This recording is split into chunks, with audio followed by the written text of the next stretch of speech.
salīdzinoši ar pagājušo gadu arī bojā gājušo cilvēku skaits ir par 20 jau lielāks nekā pagājušajā gadā uz šo laiku, kas nozīmē, ka tā statistika visdrīzāk turpinās arī palielināties, un lielākā daļa no šiem te bojā gājušiem arī ir jaunieši, un tas iemesls ir gan pārgalvība, gan alkohols, gan arī, protams, tas mazais stažs, kas šiem cilvēkiem ir. Un jāsaka, Eiropā un citās arī kaimiņu valstīs jau ir tādi dažādi ierobežojoši, teiksim,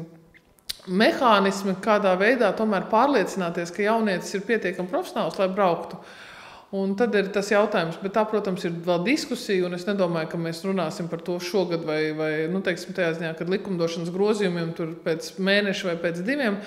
Taču juridiski, es domāju, tas noteikti ir jārunā, un ir jārunā patiesībā iespējams, ka ne tikai starp valsts policijas satiksmes ministriju vai kādām lielajām nevalstiskajām organizācijām, bet arī ar pašu jauniešu organizācijām, ar kurām šis dialogs būtu uzsākams,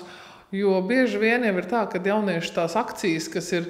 televīzijā vai avīzēs neredz un nedzird un nesadzird pareizāk, bet tajā pašā laikā viņus uzrunā kaut kas tāds, kas ir tieši jauniešu formātā saprotams, un varbūt ar viņiem šajā laikā būtu jākonsultējās arī pat ļoti.